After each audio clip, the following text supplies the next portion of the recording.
bonjour, je vous remercie d'avoir accepté cette interview. Ça fait 1 an qu'on s'est vu pour la première fois, donc au Livre Paris 2016. Donc on revient pour parler d'EDB et de vous. La première question que je voudrais vous poser est qu'est-ce que l'aventure EDB vous a apporté sur le plan humain, professionnel voilà. On a fait des belles rencontres, on a beaucoup aimé découvrir les manuscrits, lire. Enfin, moi c'est ce que j'ai pris aussi, choisir des textes qui nous plaisent vraiment. Les retravailler aussi. Et puis humainement, rencontrer tous les gens dans des salons. Puis quoi. Vous vous connaissiez pas avant EDB? Si. Très peu. Oui, en fait, notre rencontre, elle s'est faite rapidement. On a vu qu'on était sur la même longueur d'onde, en fait, et que c'était un peu une évidence de créer cette maison d'édition. Et effectivement, depuis 3 ans, il y a des hauts, il y a des bas sur l'édition, mais notre relation, en même temps, on est toujours restés, nous deux en tout cas, sur la même longueur d'onde, même si on a vu qu'on était peut-être en décalage des fois avec les lectrices, sur plein d'autres choses, on s'est beaucoup remis en question. Mais ce qui a été intéressant, c'est que nous deux, là-dessus, on n'a pas lâché l'affaire, et quand on a décidé d'ailleurs d'arrêter, là aussi ça a été un peu, même si ça a été une décision qui a été très très difficile à prendre, on l'a pris ensemble. Et en fait, après je peux me tromper, mais c'est le noyau avec Fleur qu'on a eu, les auteurs qui ont été un petit peu autour, et franchement on les remercie parce qu'ils nous ont fait vraiment confiance. Ça a été un super travail de bosser avec eux.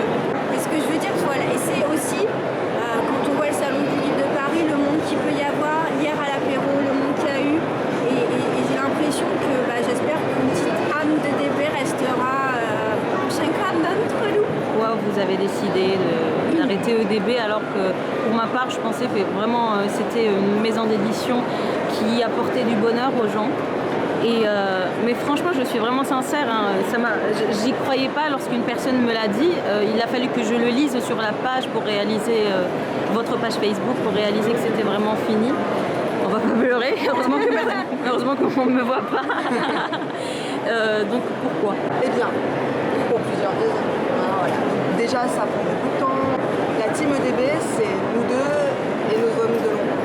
Du coup, on a tous à côté une activité principale, on va dire. Et ça prend beaucoup de temps de faire des beaux livres.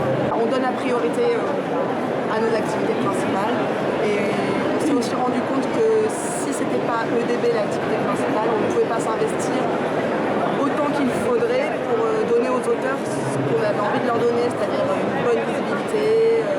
Parce qu'au final aussi, nos livres sont tellement travaillés et le temps qu'on y passe, on ne peut pas faire plus de 4 publications par an. Parce qu'on prend vraiment beaucoup de temps sur nos publications. On n'est pas nombreux aussi.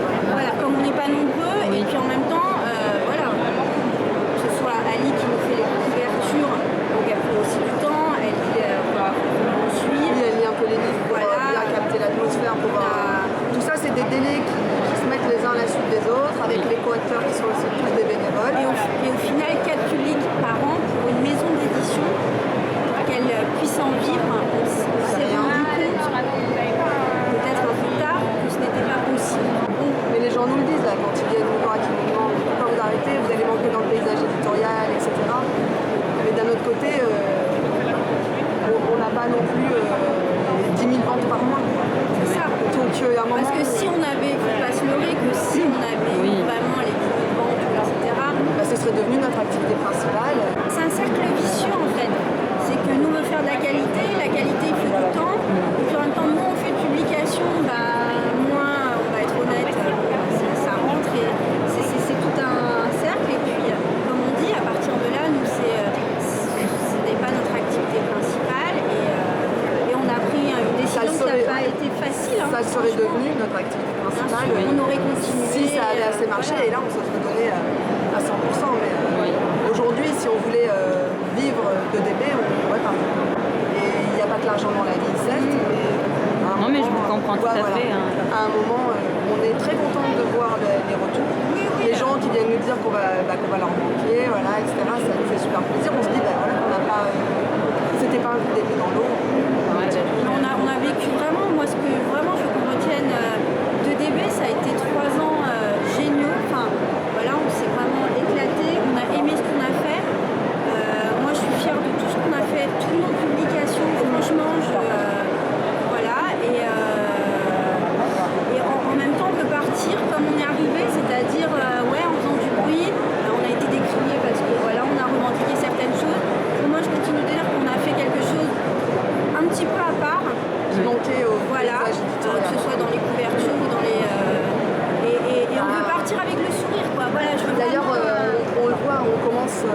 part sans nous vanter, Oui, non, mais que d'autres s'inspirent un petit peu de ce qu'on a fait. Donc c'est que c'était pas si mal. On avait juste pas les moyens humains et financiers de lancer ça de manière un petit peu massive. Question très très importante. Quel est votre EDB préféré? ah non, moi je peux pas. Moi, c'est Bah, votre ouais, rouge.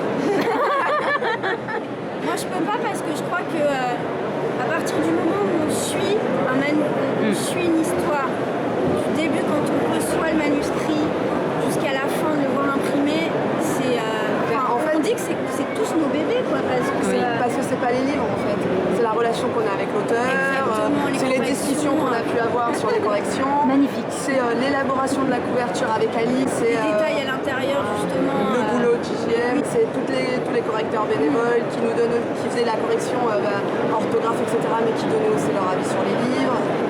Il y a toute une histoire qui se crée autour d'un livre, comme tu dis, de la réception du manuscrit jusqu'à la mise en vente. Moi, je pense que c'est pour toi, mais moi je me souviens de tout quoi. De quand on l'a reçu, des discussions qu'on a pu avoir, si on publiait ou pas, c'était pourquoi on ne publiait pas tel manuscrit, pourquoi on allait publier tel.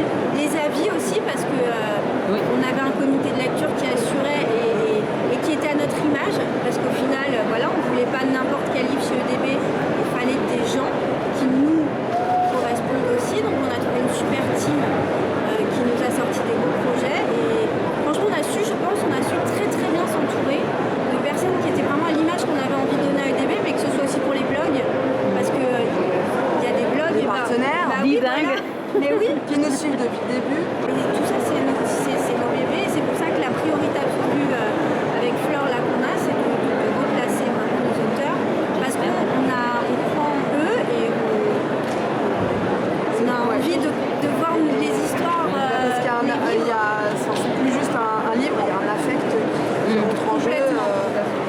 C'est peut-être pour ça aussi, on a tellement donné, on est peut-être aussi, pour nous c'était vraiment une maison très très familiale, que ce soit avec les auteurs ou les blogs, les partenaires, le comité de lecture, voilà, c'est plus presque une histoire de famille au final.